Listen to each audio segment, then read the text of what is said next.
السلام علیکم ورحمۃ اللہ وبرکاتہ۔ کیسے ہیں آپ سب لوگ؟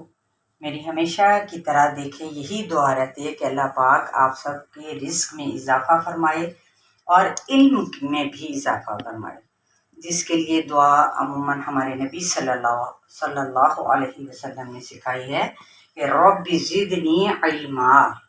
ٹھیک ہے، تو انشاءاللہ تعالیٰ اسی دعا کے ساتھ ہی ہم آگے بھی بڑھیں گے۔ رب اشرح لی صدری ویسر لی امری واحلل عقدۃ من لسانی یفقہوا قولی واجعلنی وزیرا من اہلی رب زدنی علما رب زدنی علما۔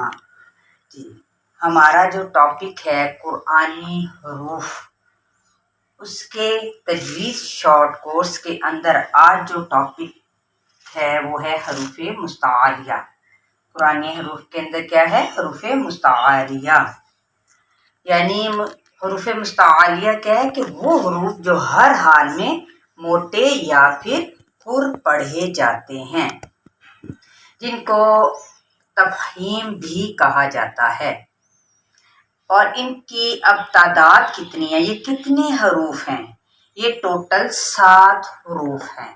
ٹھیک ہے، آپ نے یاد رکھنا ہے ٹوٹل 7 ہیں، اور وہ کون کون سے ہیں؟ خ، صاد، ضاد، عین، طا، قاف، ظا۔ ٹھیک ہے، خ، ص، ض، ع، طا، قا، ظا۔ اب ان کا مجموعہ دیکھ لیتے ہیں۔ اگر ہم پیر بنا لیں گے تو بہت ہی ایزی ہو جاتا ہے سمجھنا، جس طرح سے حروف قلقلہ میں ہم نے دیکھا تھا، کیا دیکھا تھا اس کا؟ قطب جدین، یہ اس کا مجموعہ تھا، قاف، طا، با، جیم اور دال کا۔ اسی طرح ان 7 حروف کا مجموعہ کیا ہے؟ خص، ضاعت، قز، خص، ضاعت، قز۔ اب اس کی کچھ اگزامپل دیکھ لیتے ہیں تاکہ ہمیں ان کی ایک تو پہچان ہو، پھر ادائیگی بھی واضح ہو جائے۔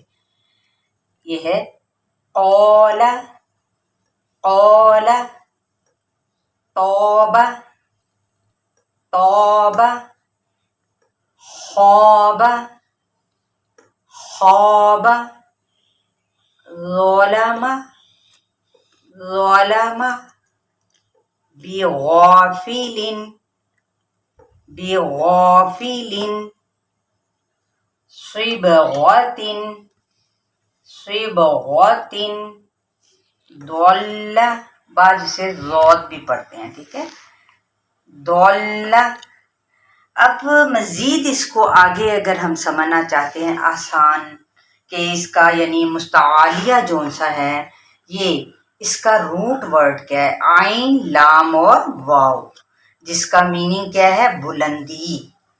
اور دیکھیں اس کا اس سے لنک کیسے بنتا ہے کہ ان کی ادائیگی میں زبان کی جو جڑ ہے نا، وہ اوپر تالو کی طرف، اوپر کیا یعنی بلندی ہو گئی نا، تالو کی طرف بلند ہوتی ہے۔ یعنی بس اس میں یہ چیز کا خیال رکھنا، ہونٹ اتنے زیادہ گول نہ ہو جائیں۔ ٹھیک ہے، اچھا، جن کو حروف مستعالیہ کہا جاتا ہے، اور یہ ہر حال میں ان کو پر پڑھا جاتا ہے۔ ٹھیک ہے، ان کو ہر حال میں ہم نے موٹا کر کے منہ میں آواز کو بھر کے پھر پڑھنا ہے۔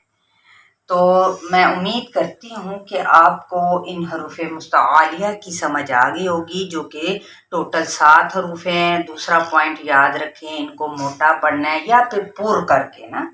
اور مجموعہ کیا ہے؟ خص، ضاعت، قز۔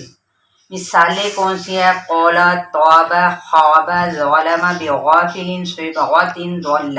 اسی طرح آپ قرآن پاک کے اندر بھی اس طرح ان حروف کی بہت سی اور ایگزامپلس ڈھونڈ کے اپنی پریکٹس کر سکتے ہیں۔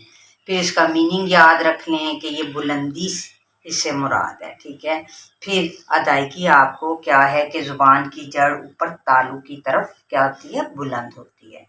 ٹھیک ہے، یہ اب آپ نے ان باتوں کو مد نظر رکھتے ہوئے انشاءاللہ تعالیٰ میں امید کرتی ہوں کہ آپ اس کو پریکٹس میں بھی رکھیں گے اور اسے یاد بھی کریں گے، کیونکہ جب تک ہم اسے یاد کرنے سے مراد یہ نہیں ہوتا رٹا لگا لینا، مراد یہ ہے کہ اس کو پریکٹس میں لاتے ہوئے یاد رکھنا. پھر انشاءاللہ تعالیٰ میرا جہاں تک خیال ہے کوئی بھی چیز آپ کو تنگ نہیں کرے گی جو سمجھ نہ آنے میں کوئی پریشانی کا باعث بنے، کوئی بھی ایسی چیز. چلیں بھی بہت ساری دعاؤں کے ساتھ اللہ تعالیٰ آپ کے لیے اس میں آسانی فرمائے، اور جو نئے آنے والے ہیں وہ اس میرے چینل کو، جو کہ انتہائی آسان زبان میں آپ کو یہ تجوید شارٹ کورس سکھایا جا رہا ہے، تو اس کو سبسکرائب کر لیں، بیل آئیکن پہ کلک کر کے ڈیلی کی نوٹیفیکیشنز ان کو مل سکیں. اور پھر اس کے علاوہ کیا ہے، آپ لوگ لائک بھی ضرور کیا کریں اور شیئر بھی کریں اور کمنٹس دینے کی بھی کوشش کیا کریں، کیونکہ اس کے بارے میں مجھے بتایا گیا تھا، میرے پاس کچھ آئی تھیں کچھ کالز کہ آپ پلیز میم یا باجی ہمیں یہ بھی آسان لفظوں میں سکھا دیں.